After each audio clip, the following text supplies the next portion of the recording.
রাসূল সাল্লাল্লাহু আলাইহি ওয়াসাল্লাম ফিরে আসতেছেন মদিনায়। পথিমধ্যে বেলাল রাদিয়াল্লাহু তাআলা আনহু আযান দিচ্ছেন। কি দিচ্ছেন?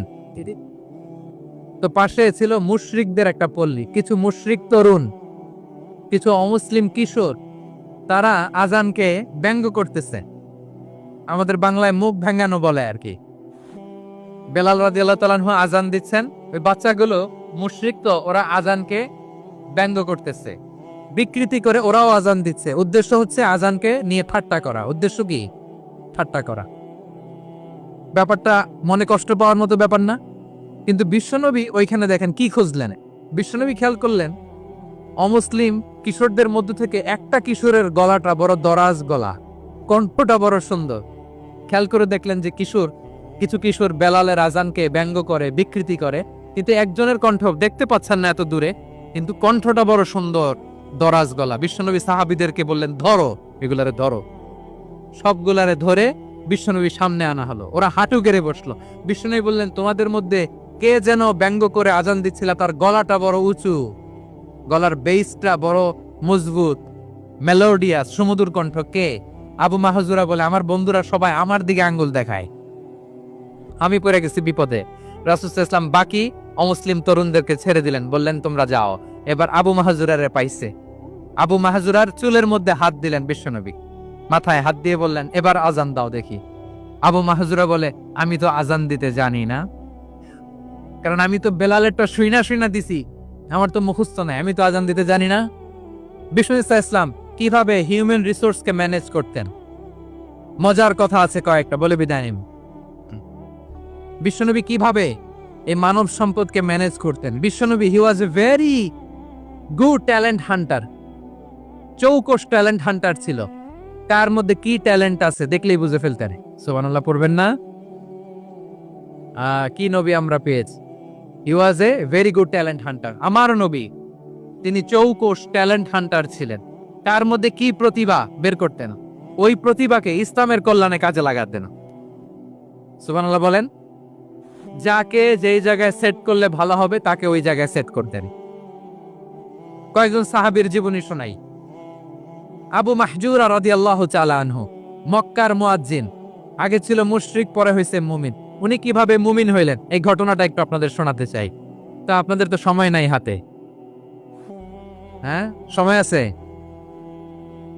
এই জেনজি শেষ করে দিল আজকের প্রোগ্রামটা।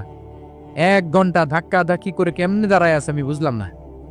আবু মাহজুরা রাদিয়াল্লাহু তাআলা আনহু কিভাবে মুসলিম হলেন, আওয়াজ করে শুনেন। হুনাইনের যুদ্ধ 8ম হিজরি। বিশ্বনবী সাল্লাল্লাহু আলাইহি ওয়াসাল্লাম হুনাইনের যুদ্ধ শেষে ফিরতেছেন। পথিমধ্যে বেলাল রাদিয়াল্লাহু তাআলা আনহু, এই যে আবার কথা, আই রে আল্লাহ রে, হুনাইনের যুদ্ধে 8ম হিজরি। কত হিজরি? সবাই বলেন না একটু, কত হিজরি? 8ম হিজরিতে হুনাইনের যুদ্ধে রাসূল সাল্লাল্লাহু আলাইহি ওয়াসাল্লাম ফিরে আসতেছেন মদিনায়। পথিমধ্যে বেলাল রাদিয়াল্লাহু তাআলা আনহু আযান দিচ্ছেন। কি দিচ্ছেন? তো পাশে ছিল মুশরিকদের একটা পল্লী, কিছু মুশরিক তরুণ, কিছু অমুসলিম কিশোর, তারা আযানকে ব্যঙ্গ করতেছে। আমাদের বাংলায় মুখ ভেঙ্গানো বলে আর কি। বেলাল রাদিয়াল্লাহু তাআলা আনহু আযান দিচ্ছেন, ওই বাচ্চাগুলো মুশরিক, তো ওরা আযানকে ব্যঙ্গ করতেছে, বিকৃতি করে ওরাও আযান দিচ্ছে। উদ্দেশ্য হচ্ছে আযানকে নিয়ে ঠাট্টা করা। উদ্দেশ্য কি? ঠাট্টা করা। ব্যাপারটা মনে কষ্ট পাওয়ার মতো ব্যাপার না? কিন্তু বিশ্বনবী ওইখানে দেখেন কি খুঁজলেন। বিশ্বনবী খেয়াল করলেন অমুসলিম কিশোরদের মধ্য থেকে একটা কিশোরের গলাটা বড় দরাজ গলা, কণ্ঠটা বড় সুন্দর। খেয়াল করে দেখলেন যে কিছু কিশোর বেলালের আযানকে ব্যঙ্গ করে, বিকৃতি করে, কিন্তু একজনের কণ্ঠ দেখতে পাচ্ছেন না এত দূরে, কিন্তু কণ্ঠটা বড় সুন্দর, দরাজ গলা। বিশ্বনবী সাহাবীদেরকে বললেন, ধরো, এগুলারে ধরো। সবগুলারে ধরে বিশ্বনবীর সামনে আনা হলো। ওরা হাঁটু গেড়ে বসলো। বিশ্বনবী বললেন, তোমাদের মধ্যে কে যেন ব্যঙ্গ করে আযান দিচ্ছিল, তার গলাটা বড় উঁচু, গলার বেসটা বড় মজবুত, মেলোডিয়াস, সুমধুর কণ্ঠ। কে? আবু মাহজুরা বলে, আমার বন্ধুরা সবাই আমার দিকে আঙ্গুল দেখায়, আমি পড়ে গেছি বিপদে। রাসূল সাল্লাল্লাহু আলাইহি ওয়াসাল্লাম বাকি অমুসলিম তরুণদেরকে ছেড়ে দিলেন, বললেন, তোমরা যাও। এবার আবু মাহজুরারে পাইছে। আবু মাহজুরার চুলের মধ্যে হাত দিলেন বিশ্বনবী, মাথায় হাত দিয়ে বললেন, এবার আযান দাও দেখি। আবু মাহজুরা বলে, আমি তো আজান দিতে জানি না, কারণ আমি তো বেলালেরটা শুইনা দিছি, আমার তো মুখস্থ নাই, আমি তো আজান দিতে জানি না। বিষ্ণু বললেন, জানো না, তাহলে আসো আমি তোমারে শিখাই দেই। সুবহানাল্লাহ পড়েন। আবু মাহজুরা হাঁটু গেড়ে বসে বিশ্বনবীর মোবারক হাত আবু মাহজুরার চুলের মধ্যে। বিশ্বনবী আজানের মুআল্লিম আবু মাহজুরাকে বলতেছে, ঠিক আছে তোমারে শিখাই দিচ্ছি, আমি যা যা বলবো আমার সাথে সাথে বলো, পারবা? আবু মাহজুরা বলে, পারবো। বিশ্বনবী আজান দিচ্ছেন মাথায় হাত দিয়ে, আল্লাহু আকবার, আল্লাহু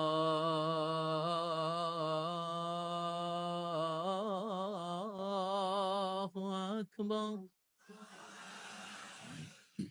আবু মাহজুরা এই বাক্যটা পড়লেন।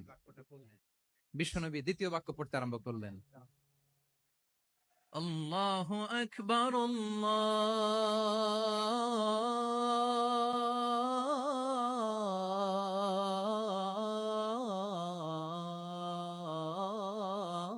আল্লাহু আকবার। আবু মাহজুরা এই বাক্যটা বললেন। বিশ্বনবী আবু মাহজুরার মাথার মধ্যে হাত দিয়ে তৃতীয় বাক্য বললেন,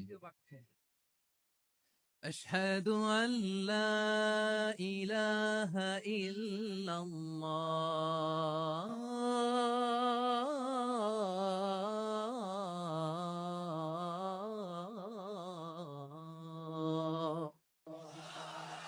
আবু মাহজুরা তৃতীয় বাক্য পড়লেন। বিষ্ণুনবী একটা বাক্য পরে আবু মাহজুরা পরে, বিষ্ণুনবী পরে আবু মাহজুরা পরে। আবু মাহজুরা কিন্তু অমুসলিম, মুশরিক।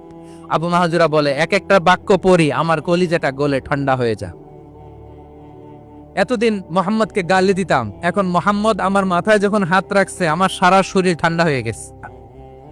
বিশ্বনবী আজান শিখাচ্ছেন, একটা একটা বাক্য পড়ে আবু মাহজুরাও পড়ে, বিশ্বনবী পড়ে আবু মাহজুরাও পড়ে।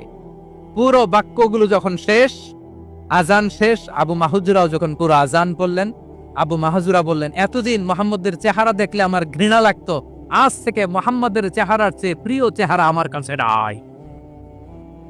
আবু মাহজুরা বললেন, ও মুহাম্মদ, আজানের বাক্য তো আপনি আমারে শেখালেন, এখানেই শেষ করবেন না, আপনি আমারে পড়ায় দেন, লা ইলাহা ইল্লাল্লাহ মুহাম্মাদুর রাসূলুল্লাহ সাল্লাল্লাহু আলাইহি ওয়াসাল্লাম। বিশ্বনবীর সাথে দাঁড়িয়ে উনি শাহাদা পড়ে মুসলমান হয়ে গেলেন। এবার আবু মাহজুরা বলে, ইয়া রাসূলুল্লাহ, ইয়া হাবিবাল্লাহ, আমি মুমিন হয়েছি, মুসলমান হয়েছি, আপনার কাছ থেকে আজান শিখার সৌভাগ্য আমি লাভ করেছি নবী। আমার কণ্ঠের বড় তারিফ করেছেন আপনি, আমার আজানকে আপনি পছন্দ করেছেন। একটা জিনিস আপনার কাছে চাই, আপনি আমাকে মক্কার মসজিদুল হারামের মুয়াজ্জিন হিসেবে অ্যাপয়েন্ট করে দে। বিষ্ণু ইসলাম বললেন, যাও আবু মাহজুরা, আমি তোমাকে পৃথিবীর শ্রেষ্ঠতম মসজিদ মক্কার মসজিদুল হারামের মুয়াজ্জিন হিসেবে অ্যাপয়েন্ট করে দিল। দেখছেন কিভাবে ট্যালেন্ট হান্টিং করতে হয়, কিভাবে হিউম্যান রিসোর্স মানব সম্পদকে ব্যবহার করতে হয়। আসছিল আজানকে ভেঙ্গাইতে, আসছিল কেন? আজানকে ব্যঙ্গ করার জন্য, বিকৃত করার জন্য। আজানকে বিকৃত করতে যে ইসলামের সবচেয়ে শ্রেষ্ঠ মসজিদের মুয়াজ্জিন হয়ে গেল। পড়েন সুবহানাল্লাহ। হযরত আবু মাহজুরা রাদিয়াল্লাহু তাআলা আনহু ওনার এই সুললিত কণ্ঠ ব্যবহার করে মসজিদুল হারামে এত সুন্দর করে আল্লাহু আকবার বলে আজান দিতেন, মানুষগুলোর, মুসল্লিগুলোর, মক্কাবাসীর হৃদয়কে তিনি বিগলিত করে দিতেন, মানুষের হৃদয়কে ঠান্ডা হয়ে যেত। শুধু এখানেই শেষ না আমার যশোরের ভাইয়েরা। বিশ্বনবী যখন সাইয়েদনা আবু মাহজুরা রাদিয়াল্লাহু তাআলা আনহুকে আজান শিখাচ্ছিলেন, বলেন তো বিশ্বনবীর হাতটা কোথায় ছিল? আবু মাহজুরার মাথার সামনে, এই চুলের উপরে ছিল। আবু মাহজুরা ওই স্মৃতিটাকে ধারণ করবার জন্য, ওই স্মৃতিকে বহন করার জন্য বিশ্বনবীর মোবারক হাত আবু মাহজুরার কপালের চুলের যেই জায়গায় লেগেছে, মৃত্যুর আগের দিন পর্যন্ত আবু মাহজুরা মাথার ওই চুলে কোনোদিন ছুরি আর কামার লাগায় নাই, সেখানে কেচি লাগায় নাই, চুলের মধ্যে খুর লাগায় নাই। আবু মাহজুরা ডান দিকের চুল কাটতো, বাম দিকের চুল কাটতো, পেছনের চুল কাটতো, সামনের চুল কাটতো না। আবু মাহজুরা রাদিয়াল্লাহু তাআলা আনহুর সামনের চুলগুলো বড় হতে হতে বড় হতে হতে যখন এত বড় হয়ে যায়, তিনি চুলগুলো পেঁচিয়ে মাথার মধ্যে রাখতেন, তারপরে তিনি পাগড়ি পরতেন। সবাই জিজ্ঞেস করতো, আবু মাহজুরা, এটা আবার কেমন স্টাইল? দেখতে তোমারে কি বিদঘুটে লাগে? কেমন অড লাগে, কেমন খারাপ দেখা যায়। মক্কায় এমন কোন মানুষ তো দেখি নাই, ডানে চুল কাটে, বায়ে চুল কাটে, পেছনে চুল কাটে, সামনে কাটে না। ওরে আবু মাহজুরা, কেমন দেখা যায় তোমারে? তুমি সামনের চুল কাটো না কেন?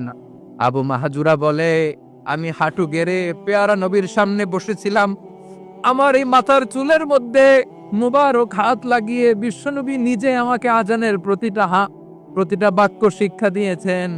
বিশ্বনবীর মোবারক হাত, পবিত্র হাত আমার মাথার চুলের যে জায়গায় লেগেছে, আমি চাই ওই চুলগুলা নিয়ে আমি আমার কবরের ভিতরে যাব।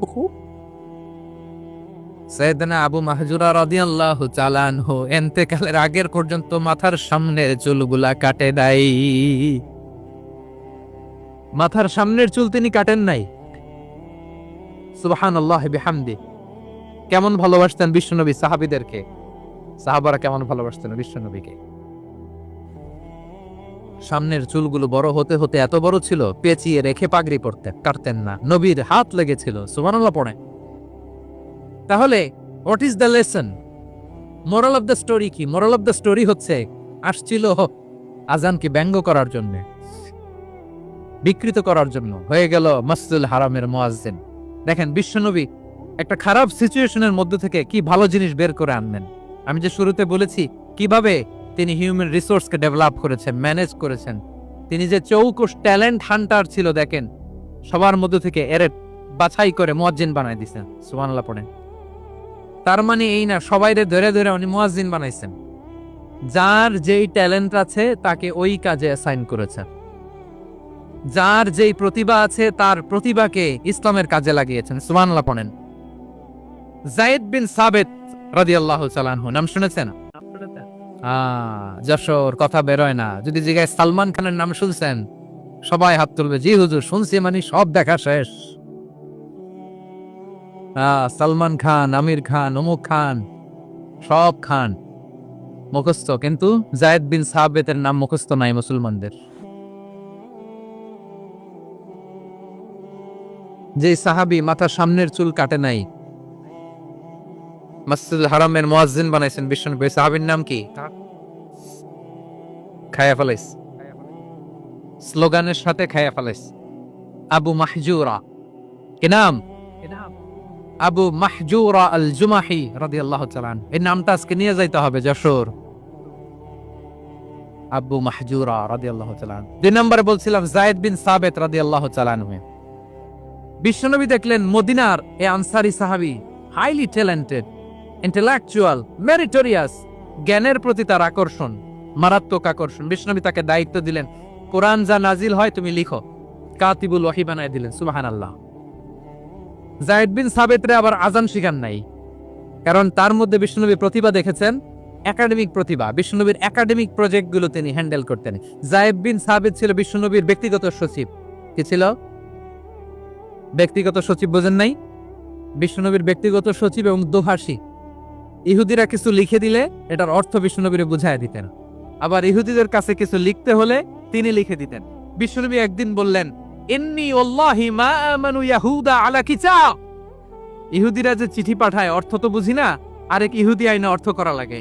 আবার ইহুদিদের কাছে কিছু লিখে পাঠাইতে চাইলে আমরা তো লিখতে পারি না, ইহুদিরে দিয়ে লেখা লাগে। ওরা যে পয়রা শোনায় লিখে দেয়, আমি ওদের বিশ্বাস করি না।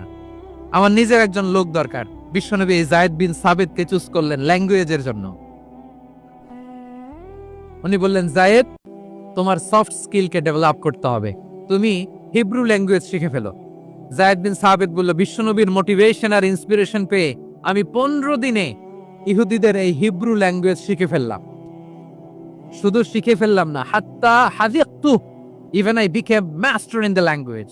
এই ভাষা আমি পারদর্শী হয়ে গেলাম। এরপর ইহুদিরা চিঠি লিখে পাঠালে আর কোন ইহুদি ডাকা লাগতো না, আমি নবীর এটার অর্থ শুনে করে বুঝাই দিতাম। আবার ইহুদিদের কাছে চিঠি লেখা লাগলে আমি যায়েদ বিন সাবিত চিঠি লিখে দিতাম। সুবহানাল্লাহ। দেখেন, এত সাহাবীর মধ্যে থেকে বিশ্বনবীর একাডেমিক প্রজেক্ট, ব্যক্তিগত সচিব, দোভাষী হিসেবে তিনি যায়েদ বিন সাবেতের মতো তরুণকে নির্বাচিত করেছেন। কেমন ট্যালেন্ট হান্টার ছিল আমার নবী, সুবহানাল্লাহ পড়বেন না? বিশ্বনবীর অন্তকালের পরে সাইয়েদনা আবু বকর রাদিয়াল্লাহু তাআলা আনহু যখন খলিফা হয়ে আসলেন, কোরআনকে সংকলনের দায়িত্ব দেয়া লাগবে, কোন সাহাবীকে দিবেন? সব সাহাবারা মিলে পরামর্শ করলেন। সাইয়েদনা আবু বকর, ওমর সবাই মিলে এই বিশাল কোরআন সংকলনের গুরু দায়িত্ব বিশ্বনবীর ব্যক্তিগত সচিব, বিশ্বনবীর দুভাষী, বিশ্বনবীর সিলেক্ট করাইলো যায়েদ ইবনে সাবিত রাদিয়াল্লাহু তাআলা আনহুকে দিয়েছেন। কোরআনের কবি তো আজকে এখানে রাখে নাই। এই যে আজকের যে কোরআন পড়েন, এটা আগে এরকম ছিল না। কোরআন নাজিল হলে সাহাবারা ওটের চামড়ায় লিখে ফেলতো, ওটের চ্যাপ্টা হাড্ডির মধ্যে লিখে ফেলতো, গাছের গুড়ির মধ্যে লিখে ফেলতো, বিভিন্ন জনের কাছে ছড়ানো ছিটানো ছিল। আবু বকর রাদিয়াল্লাহু তাআলা আনহু একসাথে করলেন, পরবর্তীতে উসমান রাদিয়াল্লাহু তাআলা আনহু একসাথে করলেন 114 সূরার। এখন এই মুসহাফ, এই কম্পাইলেশন, এই কপি আমরা পেয়েছি, যার হিউজ কন্ট্রিবিউশন ছিল। এই পুরো কোরআন কম্পাইলেশনের প্রজেক্ট ম্যানেজার ছিল যায়েদ বিন সাবিত রাদিয়াল্লাহু তাআলা। কোরআন কম্পাইলেশনের প্রজেক্ট ম্যানেজার, দেখেন ওনারে মাথায় হাত দিয়ে আজান শিখায় নাই, সুবহানাল্লাহ কইবেন না? তাহলে প্রথম সাহাবী আবু মাহজুরাকে মুয়াজ্জিন বানাইলেন, যায়েদ বিন সাবিতকে ব্যক্তিগত সচিব আর দোভাষী বানালেন, মুসআব ইবনে উমাইর রাদিয়াল্লাহু তাআলা আনহুকে ইসলামের প্রথম অ্যাম্বাসেডর বানালেন। তাহলে তৃতীয় নম্বর একজন সাহাবীর নাম বলছি, মুসআব ইবনে উমাইর। মুসআব কি নাম? He was the first ambassador in Islam. ইসলামের প্রথম ডিপ্লোম্যাট, প্রথম কূটনৈতিক, ইসলামের প্রথম কূটনৈতিক, ইসলামের প্রথম ডিপ্লোম্যাট, প্রথম অ্যাম্বাসেডর মুসআব ইবনে উমাইর। মক্কার তরুণ যুবক, উনি পারফিউম লাগাইলে মানুষ দেখলেই বুঝতো এটা মুসআব লাগাইছে। এমন ড্যাশিং ফেসের ছিল, এমন স্মার্ট ড্যাশিং ফেস, এমন পার্সোনালিটির মানুষ ছিল মুসআব রাদিয়াল্লাহু তাআলা আনহু। কারণ যিনি ইসলামের স্পোকম্যান হবেন, মুখপাত্র হবেন, তার স্মার্ট হওয়ার দরকার আছে না নাই? আকাবার প্রথম শপথ যখন হলো, তাদের সাথে বিষ্ণু ইসলাম মদিনাতে একজন মুখপাত্র পাঠালেন, ডিপ্লোম্যাটকে পাঠালেন, অ্যাম্বাসেডর অফ ইসলাম। তিনি হচ্ছেন মুসআব ইবনে উমাইর। পড়েন সুবহানাল্লাহ। বিশ্বনবী দেখলেন সে অনেক স্মার্ট, তার ডেডিকেশন আছে, সিনসিয়ারিটি আছে, এবং মদিনায় যে আউস খাজরাজ গোত্রের নেতাদের সাথে ডিল করতে হবে, ইহুদিদের সাথে ডিল করতে হবে, ওখানে একজন পাক্কা জানু খেলোয়াড়ের দরকার আছে না নাই? মুসআব ইবনে উমাইর রাদিয়াল্লাহু তাআলা আনহু, ওনাকে বিষ্ণু ইসলাম চুজ করলেন। এবং বিষ্ণু ইসলামের এই চুজিংটা, এই সিলেকশনটা এত সুন্দর ছিল, তিনি মদিনাতে যে বিশ্বনবী আসার আগেই মদিনার জমিনকে তিনি উর্বর করে ফেলছেন। প্রতিটা ঘরে ঘরে কালিমার দাওয়াত তিনি পৌঁছায় দিচ্ছেন। জুমার বিধান নাজিল হয়েছে, কিন্তু মক্কায় পরিবেশ নাই জুমা পালনের। বিষ্ণু ইসলাম একজনকে দিয়ে খবর পাঠালেন, যাও মদিনায় মুসাবকে যে বলো, মুসাব তো আমার শিক্ষক, আমার স্পোকম্যান, মদিনাতে যেন তারা জুমা কায়েম করে। বিশ্বনবীর আগেই মুসআব মদিনার মুসলিমদেরকে নিয়ে মদিনায় প্রথম জুমা কায়েম করে ফেলছে। কর সুবহানাল্লাহ। ডিপ্লোম্যাটদের কেমন হইতে হয়, অ্যাম্বাসেডর কেমন হইতে হয়, মুসআব রাদিয়াল্লাহু তাআলা আনহুর কাছ থেকে শিখে নাও। মুসআব নামটা কেমন লাগে? যশোর যাদের সন্তান হবে, ছেলে সন্তান, আমার রাস্তায় পাইলে সবাই জিজ্ঞেস করে, হুজুর একটা নাম দেন, আমার ছেলে হবে। যশোরবাসীর জন্য আমি একটা নাম দিয়ে দিলাম, নাম রাখতে হবে মুসআব। কি নাম?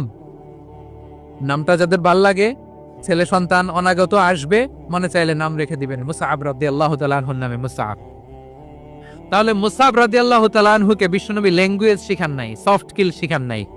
যায়েদ রাদিয়াল্লাহু তিনি হিব্রু ল্যাঙ্গুয়েজ শিখেছেন, সুরিয়ানি শিখেছেন, কিন্তু মুসআবকে তিনি বানিয়েছেন the spokesman of Islam, the first diplomat, the ambassador of Islam. সুবহানাল্লাহ পড়বেন না? আব্দুল্লাহ ইবনে আব্বাস রাদিয়াল্লাহু তাআলা আনহু বিশ্বনবীর কাজিন, চাচাতো ভাই। আবার মাইমুনা রাদিয়াল্লাহু তাআলা আনহু, মাইমুনা নবীর স্ত্রী, তিনি ছিলেন আব্দুল্লাহর আপন খালা। তো নবীর বউ যদি ওনার খালা হয়, নবী তার কি? বুঝে নাই, নবী তার কি? খালু। তাহলে সম্পর্ক অনেক গভীর, কাজিন আবার খালু। ছোট্ট মানুষ, তাই রাতে মাঝে মাঝে ঘরে থাকতো। বিশ্বনবী দেখলেন আব্দুল্লাহ যেহেতু আমার ঘরে ঢুকতে পারে, আব্দুল্লাহরে এই উম্মতের বড় শিক্ষাবিদ বানাইতে হবে। কথা বোঝে নাই?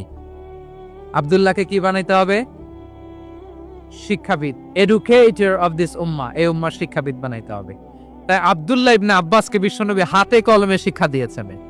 আব্দুল্লাহ ইবনে আব্বাস রাদিয়াল্লাহু তাআলা আনহু, ওনাকে বিশ্বনবী হাতে কলমে শিক্ষা দিয়েছেন, যেহেতু উম্মতের শিক্ষাবিদ হবেন, এডুকেটর হবেন। তো বিশ্বনবী রাতে যখন তাহাজ্জুদ পড়তেন, ছোট্ট আব্দুল্লাহ ঘরে থাকতো। বুঝতে পেরেছেন? ছোট্ট মানুষ তো ঘরে থাকতো। তো বিশ্বনবী তাহাজ্জুদের জন্য একবার দাঁড়িয়েছেন, ছোট্ট আব্দুল্লাহ ওযু করে দাঁড়াইছে। আচ্ছা বলেন তো, ইমাম আর মুসল্লি মোট যদি দুইজন হয়, একজন ইমাম একজন মুসল্লি, তো মুসল্লি ইমামের কোন দিকে দাঁড়াবে? ডানে দাঁড়াবে। ছোট্ট আব্দুল্লাহ বোঝে নাই, বিশ্বনবী তাহাজ্জুদ শুরু করেছেন, উনি ইক্তেদা করছেন আর দাঁড়াইছেন বায়ে। কোথায় দাঁড়িয়েছেন? আব্দুল্লাহ বলেন, যখন আমি বায়ে দাঁড়ালাম, আখাযা রাসূলুল্লাহ সাল্লাল্লাহু আলাইহি ওয়াসাল্লাম উযুনি আল ইয়ুমনা ইয়াফতিলুহা, বিশ্বনবী নামাজরত অবস্থায় আমার কান ধরে টেনে আমার ডান দিকে এনে দাঁড় করায় দিলেন। পড়েন সুবহানাল্লাহ। দেখেন, হাতে কলমে শিক্ষা। আর জীবনে ভুল হবে? কথা কয় না, আর ভুল হবে? আর ভুল হবে না। এভাবে বিশ্বনবীর অনেক সঙ্গ পেয়েছেন, সফর করেছেন, একই বাহনে বসেছেন, এক বাহনে বসে লম্বা নাসিহত করেছেন, বলেছেন, ইয়া গোলাম ইহফাজিল্লাহ ইয়াহফাজকা, ইহফাজিল্লাহ তাজিদহু তুজাহাক, ইযা সাআলতা ফাসআলিল্লাহ ওয়া ইযা ইসতাআনতা ফাসতাইন বিল্লাহ। আল্লাহর বিধান মানো, আল্লাহর বিধান রক্ষা করো, আল্লাহ তোমায় রক্ষা করবে। আব্দুল্লাহ, চাইতে হলে আল্লাহর কাছে চাও, সাহায্য চাইতে হলে আল্লাহর কাছে সাহায্য চাও। মনে রাখো, গোটা বিশ্বের সবাই যদি তোমার সাহায্য করতে চায়, ততটুকুই করতে পারবে যতটুকু আল্লাহ তোমার নসিবে রেখেছে। গোটা বিশ্ব যদি তোমার বিরুদ্ধে ষড়যন্ত্রে দাঁড়িয়ে যায়, ক্ষতি ততটুকু করতে পারবে যতটুকু তোমার জন্য বরাদ্দ আছে। এর বাইরে কিছু করতে পারবে না। আওয়াজ করে বলেন ঠিক কিনা? এভাবে হাতে কলমে শিখিয়েছেন, বিশ্বনবীর সঙ্গ পেয়েছেন। উনাকে বিষ্ণু ইসলাম শিক্ষাবিদ, এডুকেটর অফ দিস উম্মাহ হিসেবে সিলেক্ট করেছেন, হাতে কলমে শিখিয়েছেন। বিশ্বনবী একবার প্রকৃতির ডাকে সাড়া দিয়ে এসেছেন। এখন কি করতে হবে? নামাজের জন্য ওযু করতে হবে। বিশ্বনবী এসেই দেখেন ওযুর বদনায় পানি ভরা, খুশি হয়ে গেলেন, বললেন, কে রেখেছে পানি? একজন বলল, আব্দুল্লাহ রেখেছে। বিশ্বনবী অত্যন্ত খুশি হলেন, খুশি হয়ে একটা দোয়া করলেন, বললেন, আল্লাহুম্মা ফাক্কিহু ফিদ্দীন ওয়া আল্লিমহু তা'ওয়ীল। আল্লাহ, তুমি আব্দুল্লাহকে দ্বীনের বুঝ দিও আর কোরআনের তাফসীর শিক্ষা দিও। বিশ্বনবীর এই দোয়া এমন লাগছে, উনি রাইসুল মুফাসসিরিন, এই পৃথিবীতে যত মুফাসসির ছিল, যত মুফাসসির আসবে, সকল মুফাসসিরের সম্রাট হিসেবে স্বীকৃত হয়েছেন। আব্দুল্লাহ ইবনে আব্বাস, বিশ্বনবী ওনারা আজান শিখান নাই, বিশ্বনবী ওনারা ল্যাঙ্গুয়েজ শিখান নাই, বিশ্বনবী ওনারা অ্যাম্বাসাডর বানান নাই, হাতে কলমে শিক্ষা দিয়েছেন। ছোট্ট মানুষ, বিশ্বনবী ইন্তেকাল করলেন, আবু বকরের সময় গেল, ওমরে ফারুকের খেলাফত, তখনও তিনি তরুণ। ওমরে ফারুক রাদিয়াল্লাহু তাআলা আনহু ওনার ক্যাবিনেট মিনিস্ট্রির বৈঠকে এই আব্দুল্লাহ ইবনে আব্বাসকে পাশ দিয়ে বসায় রাখতেন। বয়স্ক সাহাবারা এটা পছন্দ করতো না। তারা বলতো, ঘটনা কি? আব্দুল্লাহর মতো ছেলে নাতি আমাদের আছে, এরা কেন রাখে ওমরে ফারুক? ওমরে ফারুক এটা টের পেলেন, তিনি বুঝতে পারলেন যে ক্যাবিনেট মেম্বাররা এটা পছন্দ করে না, ছোট্ট আব্দুল্লাহরা কেন রাখি, কেন যে রাখি, এটা একদিন বুঝাবো। একদিন মিটিং এ তিনি সবাইকে বললেন, ইযা জাআ নাসরুল্লাহি ওয়াল ফাতহ। এই আয়াত দ্বারা উদ্দেশ্য কি বলেন তো মুরব্বী সাহাবীরা? এক সাহাবী বলেন, এই সূরা দ্বারা উদ্দেশ্য, আল্লাহ বলেছেন আমাদেরকে বিভিন্ন ল্যান্ড, বিভিন্ন এলাকা বিজয় করতে হবে। ওমরে ফারুক বললেন, না, হয়নি। আরেকজন বললেন, বিজয় হওয়ার পর আমাদের বেশি বেশি আল্লাহর বরত্বের ঘোষণা দিতে হবে, এটা উদ্দেশ্য। ওমরে ফারুক বললেন, না, হয়নি। যারে জিজ্ঞেস করেন কেউ পারে না।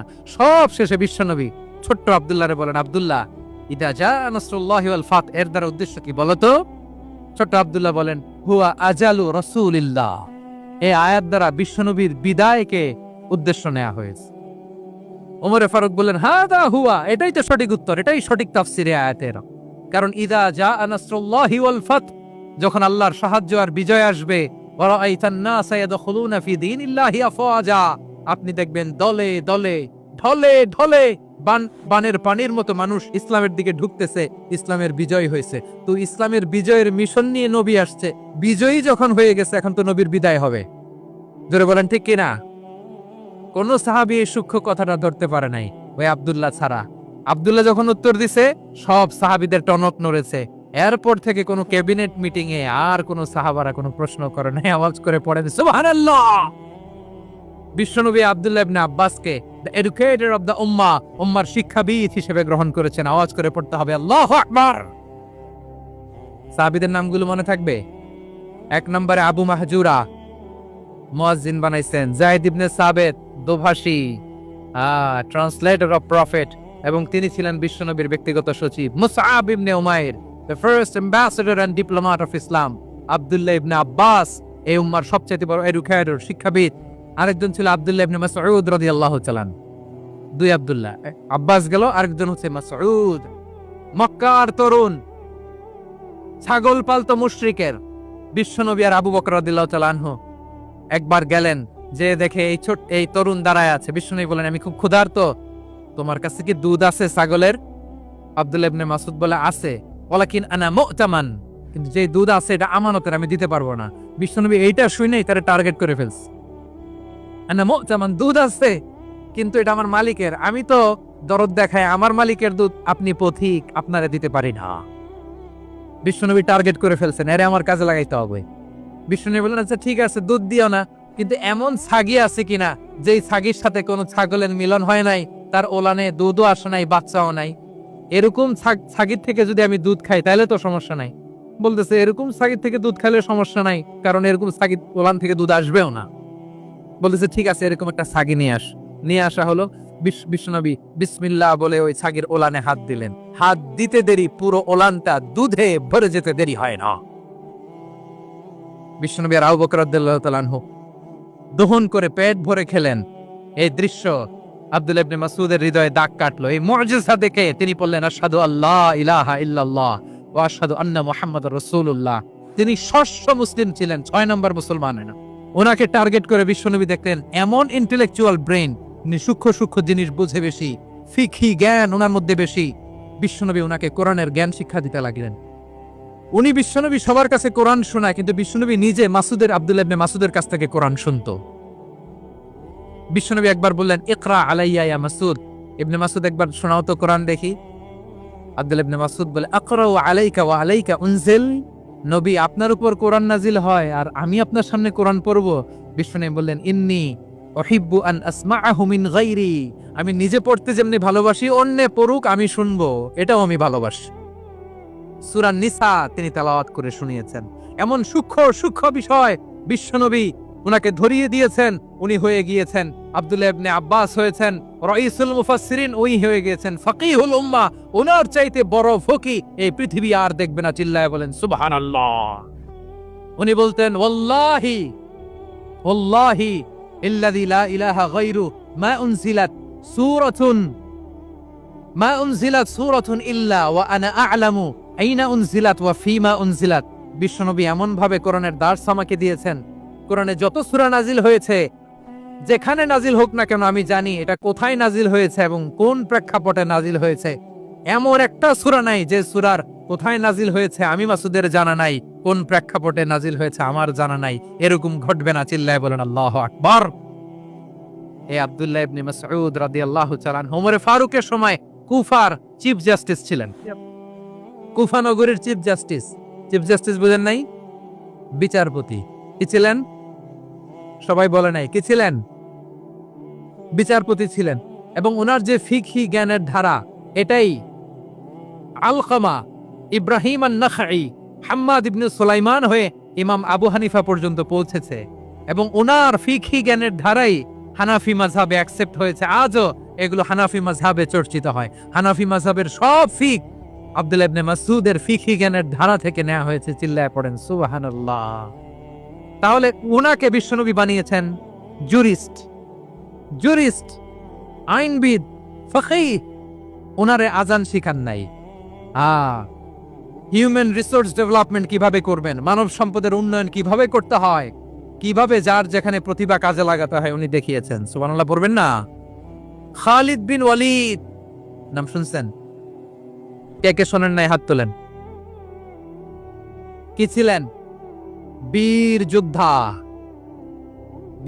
যোদ্ধা ছিলেন খালিদ বিন ওয়ালিদ। কিন্তু তিনি ইসলাম ধর্ম গ্রহণ করেছেন অনেক দেরিতে, 8ম হিজরিতে। তার মানে 8ম হিজরির আগে উনি মুশরিকদের পক্ষে লড়াই করেছেন। ওনার হাতে কত মুসলিম সাহাবী যে নিহত হয়েছে হিসাব নাই। বিশ্বনবী টার্গেট করে রাখছে, তুমি আমাদের মুসলিমদের এত ক্ষতি করলা, তুমি যখন মুসলমান হবা তোমার দিয়ে আমি এমন কাম করামু যে এটা আর কেউ করতে পারবে না।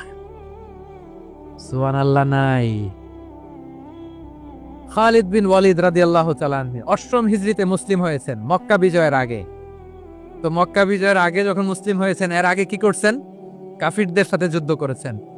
উনি উহুদের যুদ্ধে মুসলমানদের যে পরাজয় ভাব, কঠিন পরিস্থিতির মুখোমুখি উনার কারণে পিছন থেকে এমন আতর্কিত আক্রমণ করেছেন, মুসলমানদেরকে কচুকাটা করেছেন।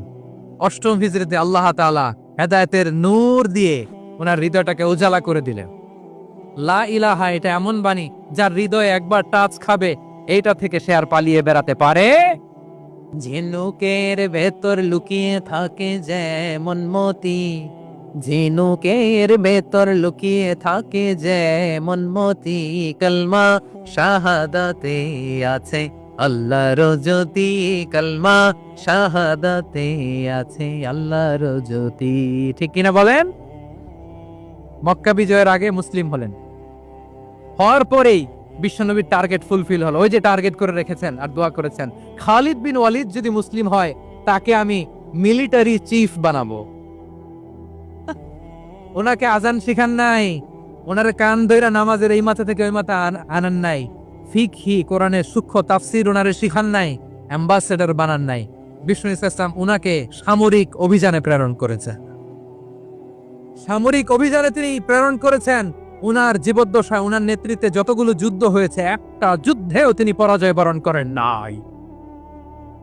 ওমরে ফারুকের সময়কালে তিনি চিফ অফ মুসলিম মিলিটারি মানে মুসলিম সেনাপতি হয়েছে। যশোর আওয়াজ করো, ঠিক কিনা বলো? সেনাপতি, মুসলিম সেনাপতি। তাহলে কিভাবে হিউম্যান রিসোর্স ব্যবহার করতে হয় গোটা বিশ্ব আমার নবীর কাছ থেকে শিখে না। খালিদ বিন ওয়ালিদ, ওনাকে বিশ্বনবী একটা উপাধি দিয়েছেন। উপাধিটা হচ্ছে সাইফুল্লাহিল মাসলুল, আল্লাহর নাঙ্গা তরবারি, আল্লাহর খোলা তরবারি, দ্য ওপেন সোর্ড অফ আল্লাহ। খালিদ বিন ওয়ালিদ মুসলিম সেনাপতি। হাসান বিন সাবেত নাম শুনছেন? দেখি উনি কি ছিল বলেন। রাসূলের সভা কবি, কালচারাল হিজিমনিকে ডিফিট করার জন্য উনি ভালো অস্ত্র চালানো জানতেন না, ওই কাজে উনি যেতেন না। ওনার ছিল কাব্য প্রতিভা। কাব্য প্রতিভা, কাফিররা কবিতা দিয়ে নবীকে গালি দিত। বিশ্বনবী বলতেন, ইয়া হাসান আজিব আন রাসূলিল্লাহ, তুমি নবীর হয়ে কাফেরদের এই কথাগুলোর জবাব দাও। বিশ্বনবীর একটা মিম্বার ছিল। বিশ্বনবীর মিম্বারের পাশাপাশি মসজিদে নববীতে এই হাসান বিন সাবেতের জন্য বিশ্বনবী একটা স্পেশাল মিম্বার বানিয়ে দিয়েছে। এখান থেকে তুমি জবাব দাও। এবং বিশ্বনবী বলেছেন, আল্লাহুম্মা আইয়িদহু বিরূহিল কুদুস, আল্লাহ হাসান আমার পক্ষে জবাব দেয়, তুমি জিব্রাইল মারফত তাকে সাহায্য পাঠাইয়া দিও। রাসূল সাল্লাল্লাহু আলাইহি ওয়াসাল্লামের সভা কবি, the poet of the prophet, নবীর কবি। উনি কবিতা দিয়ে এমন উচ্চাঙ্গের ভাষায় কবিতা দিয়ে তিনি জবাব দিতেন, কাফিরদের গা শিহরে যেত, তাদের হৃদয়ে আগুন ধরে যেত। তাহলে এরকম কবিরও দরকার আছে না নাই? এখন যাকে আল্লাহ দিছে কাব্য প্রতিভা, এর যদি আপনি যুদ্ধের ময়দানে পাঠান হবে? যারে দিছে সুরেলা গলা, এর যদি অ্যাম্বাসেডর বানান হবে না। হাসান বিন সাবিত ছিলেন বিষ্ণু ইসলামের কবি। হুযায়ফা ইবনুল ইয়ামান বিশ্বনবীর গোয়েন্দা বিভাগের প্রধান। কিসের প্রধান? হুযায়ফা ইবনুল ইয়ামান, ওনার ছিল ডিটেকটিভ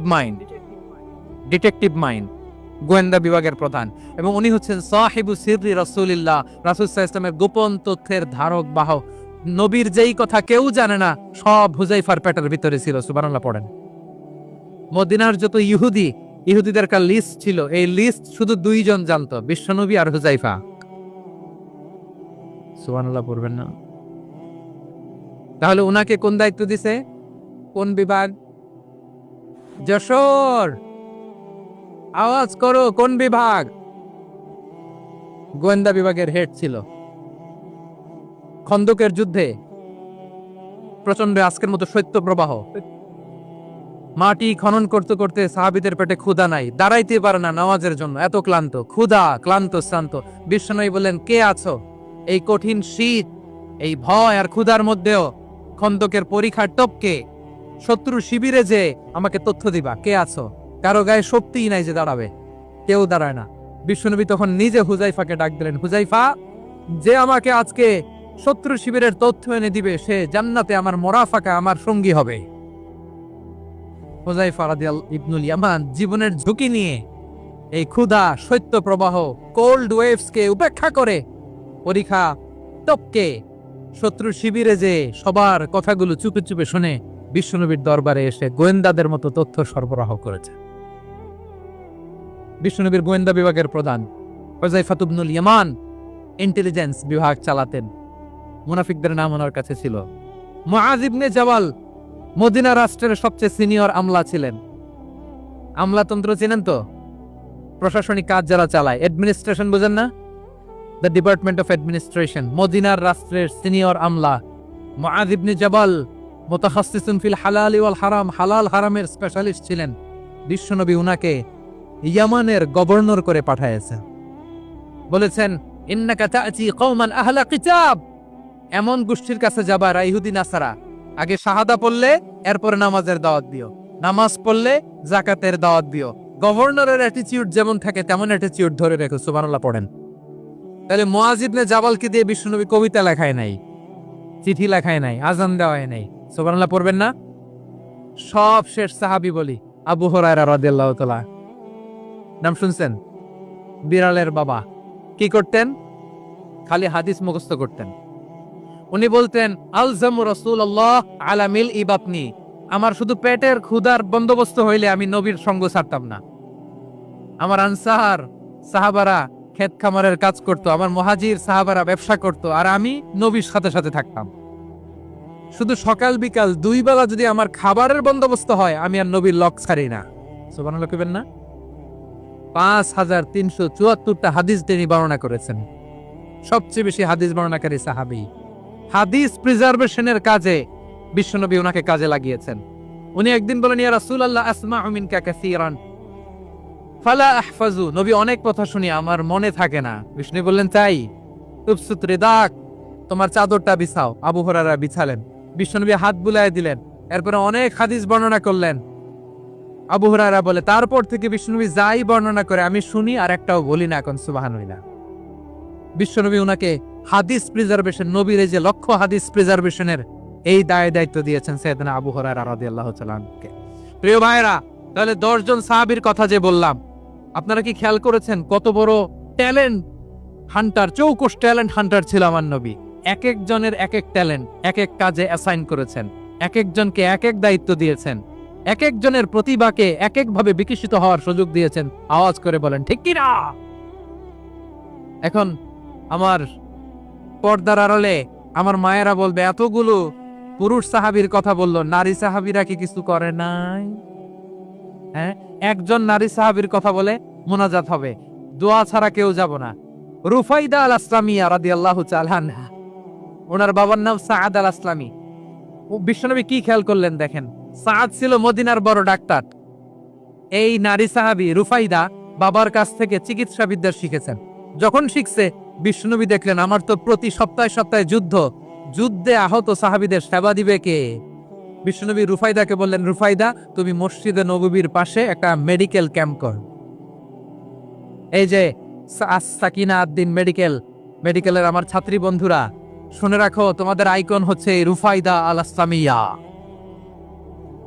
বিশ্বনবীর ডিরেকশন অনুযায়ী তিনি মসজিদে নববীর পাশে একটা মেডিকেল ক্যাম্প করলেন এবং আহত সাহাবাদের চিকিৎসা উনি ওনার টিম নিয়ে দিতেন। বিশ্বনবীর পরামর্শে উনি আনসারি এবং মুহাজির মহিলা সাহাবীদেরকে নিয়ে একটা স্পেশাল মেডিকেল টিম গঠন করলেন। খায়বার যুদ্ধে 7ম হিজরিতে যখন বিশ্বনবী যায়, উনি ওনার টিম নিয়ে আসলেন, বললেন, ইয়া রাসূলুল্লাহ, আমরা তো তলোয়ার চালাতে পারি না, আমরা তো তীর মারতে পারি না, আপনি যদি অনুমতি দেন খায়বার অভিযানে আমি আমার টিম নিয়ে মেডিকেল টিমের সেবাটা সার্ভিসটা দিতে চাই। পড়েন সুবহানাল্লাহ। বিশ্বনবী অনুমতি দিলেন। যোদ্ধা সাহাবীদের সাথে রুফাইদা আল আসলামিয়া উনিও মেডিকেল টিম নিয়ে অগ্রসর হলেন। খায়বারের প্রতিটা আহত ইনজুর্ড সাহাবী যারা ইনজুরির শিকার হয়েছেন সবাই রুফাইদা আল আসলামিয়ার এই মেডিকেল ক্যাম্প থেকে চিকিৎসা সহায়তা পেয়েছেন। সুবহানাল্লাহ পড়েন। দেখেন কিভাবে বিশ্বনবী ট্যালেন্ট বাছাই করতে। আপনি অবাক হবেন, বাহরাইনের মেডিকেল ইউনিভার্সিটিতে রুফাইদা আল আসলামিয়া মেডিকেল প্রাইজ অ্যাওয়ার্ড প্রতি বছর দেয়া হয়। যদি 8 দিনের এই মেডিকেল আমার বোনেরা যদি জেনে থাকো জানো, না হলে নতুন করে জানো, সার্চ দিও রুফাইদা আল আসলামিয়া মেডিকেল অ্যাওয়ার্ড বাহরাইনের ইউনিভার্সিটিতে দেওয়া হয়। প্রিয় ভাইয়েরা, তাহলে আলোচনার সামারি আমরা করি। বিশ্বনবী যার যেখানে ট্যালেন্ট তাকে ওইখানে কাজে লাগাতেন। আওয়াজ করে বলেন ঠিক কিনা। এবার একটা ইন্টারভিউ হবে, আওয়াজ করে বলেন আবু মাহজুরাকে বিশ্বনবী কি বানাইছেন? হ্যাঁ, ভুলে গেছেন? সামনের চুলে হাত দিয়ে বিশ্বনবী কি সুন্দর গলায় আজান শিখালেন। মুয়াজ্জিন যায়েদ বিন সাবিতকে একাডেমিক প্রজেক্টের দায়িত্ব দিয়েছেন, তিনি ছিলেন বিশ্বনবীর দোভাষী ব্যক্তিগত সচিব। Musab ibn Umair the first ambassador of Islam. Abdullah ibn Abbas উম্মার বড় শিক্ষাবিদ মুফাসসির। আব্দুল্লাহ ইবনে মাসউদ, আব্দুল্লাহ ইবনে মাসউদ ছিলেন জুরিস্ট। কি ছিলেন? জুরিস্ট ছিলেন, এই উম্মার সবচেয়ে বড় জুরিস্ট। খালিদ বিন ওয়ালিদ সেনাপ্রধান। হাসান বিন সাবিত, হাসান বিন সাবিত ছিলেন বিশ্বনবীর সভাকবি। কি ছিলেন? বিশ্বনবীর সভাকবি ছিলেন। এরপরে হুযায়ফা ইবনুল ইয়ামান কি ছিলেন? গোয়েন্দা বিভাগের প্রধান। মুআয ইবনে জাবাল কি ছিলেন? সিনিয়র আমলা, ইয়ামানের গভর্নর। আবু হুরায়রা রাদিয়াল্লাহু তাআলা আনহু হাদিস প্রিজার্ভেশনের কাজ করেছেন। আর আমাদের রুফাইদা আল আসলামিয়া রাদিয়াল্লাহু তাআলা আনহা কি ছিলেন? নার্স ছিলেন, নার্স হয়ে মেডিকেল সেবা দিয়েছেন। প্রিয় ভাইয়েরা, পুরো আলোচনার যদি সামারি করি তাহলে বিশ্বনবী যেভাবে হিউম্যান রিসোর্সকে ম্যানেজ করেছেন, যার যেখানে প্রতিভা কাজে লাগিয়েছেন, আমরাও যদি করি আমাদের বাংলাদেশের চিত্র আমরা পাল্টে দিতে পারবো। আমরা শুরুতে শুনেছি মানুষের আছে অসীম সম্ভাবনা, প্রতিটা মানুষ অনন্য, যত্ন নিলে, যথাযথ পরিচর্যা করলে মানুষ বিশ্ব জয় করতে পারে। ঠিক কিনা? আমাদের হাফেজে কোরআনের সামনে দাঁড়াতে পারে এমন কোন হাফেজে কোরআন আল্লাহর জমিনে জন্ম হয় নাই। ওটা বিশ্ব কাঁপিয়ে তারা সেরা। আমাদের ক্রিকেটাররা সেরা, আমাদের তৈরি পোশাক শিল্প সেরা। এরকম অনেক অনেক সেরা জিনিস আছে, আমরা এগুলোরে নার্চারিং করতে পারি নাই, পরিচর্যা করতে পারি নাই, সঠিক তারবিয়াতের অভাব। তাহলে মানুষের অসীম সম্ভাবনাকে কাজে লাগাতে হবে। ঠিক কিনা বলেন? ইউনুস গভর্নমেন্টকে আমি বলবো, অল্প সময়ের জন্য আপনারা এসেছেন, সংস্কারও করতে হবে, আবার নির্বাচনও করতে হবে। সব সংস্কার হতে করতে পারবেন না, যতটুকু পারবেন এর মধ্যে আমাদের যে হিউজ ম্যান পাওয়ার, আমাদের যে মানব সম্পদ, হিউম্যান রিসোর্স, এটাকে ডেভেলপ করে আপনাদের যেতে হবে। যেটা পারবেন না সেটাকে পরবর্তী নির্বাচিত গভর্নমেন্টের কাছে রেখে যেতে হবে, যে তারা যেন করে, তাদের কাছে আপনারা এটা রেখে যাবেন। তাহলে মানুষ চাইলে বিশ্ব জয় করতে পারে। আর মানুষকে হারাতে পারে কেউ? জোরে বলো যশোর, মানুষকে হারাতে পারে কেউ? আল্লাহ আমাদেরকে জনসংখ্যা দিয়েছেন। প্রিয় ভাইয়েরা, এই জনসংখ্যা অনেক বড় সম্পদ, এটা আমাদের জন্য অভিশাপ নয়, আশীর্বাদ। আমাদের জনসংখ্যাকে যদি আমরা জনশক্তিতে রূপান্তর করতে পারি, আজকে বাংলাদেশ যে অবস্থানে দাঁড়িয়ে আছে, বাংলাদেশ তার 20 গুণ উন্নতির শিখরে চলে যাবে। চিল্লায় বলো ঠিক কিনা? আমাদের শ্রমিক ভাইয়েরা বাইরে কাজ করে, আমাদের শ্রমজীবী ভাইয়েরা, প্রবাসীরা, তাদের ব্যাপারে গুরুত্ব দিতে হবে। আমাদের শ্রমের দাম সবচেয়ে কম, সবচেয়ে কম। তারা এম্বাসিতে গুরুত্ব পায় না, এয়ারপোর্টে গুরুত্ব পায় না। এই সরকার অবশ্য তাদেরকে অনেক গুরুত্ব দিচ্ছে। আমাদের অদক্ষ শ্রমিককে যখন আমরা দুবাই পাঠাই, অল্প বেতন পায়, কিন্তু ইন্ডিয়ানরা দক্ষ শ্রমিক পাঠাইলে তার 3 গুণ বেতন পায়। আমরা আমাদের শ্রমিকদেরকে অদক্ষ ভাবে আর পাঠাতে চাই না, দক্ষ শ্রমিক পাঠিয়ে আমরা রেমিটেন্সের বন্যা বইয়ে দেব। আমাদের শ্রমিকদের পাঠানো রেমিটেন্সের টাকায় সচল থাকে আমার দেশের অর্থনীতির চাকা। তাদেরকে সবচেয়ে গুরুত্ব দিতে হবে। আমরা পেয়েছি ফ্রিডম ফাইটার, মুক্তিযোদ্ধা, আর আমার প্রবাসী ভাইরা হচ্ছে রেমিটেন্স ফাইটার। জোরে বলো ঠিক কিনা? তাহলে আমাদের এই জনশক্তিকে জনসম্পদে ট্রান্সফর্ম করতে হবে। ঠিক কিনা বলেন? সরকার জনগণকে এভাবে পলিশ করতে হবে। মা বাবারা ছেলে মেয়েদের মধ্যে কার কোন যোগ্যতা, তাকে ওইভাবে কাজে লাগাতে হবে। সবার এ প্লাস পাওয়ার কোনো দরকার নাই। আমাদের দেশে একটা টেন্ডেন্সি আছে, পরীক্ষায় এ প্লাস না পাইলে কই তুই কি করলি, পাশের বাড়ির ছেলে এ প্লাস পাইছে, যা ওর পা দোয়া পানি খা। কি খা? তা আমি ভাবছি যে পা ধোয়া এ প্লাস পাওয়া ছেলেদের পা ধোয়া পানির একটা পানির ব্র্যান্ড বানাইতে হবে, এরকম লেখা থাকবে এ প্লাস পাওয়া ছেলেদের পা ধোয়া পানি। খাওয়া নাই, এগুলার খাওয়া নাই।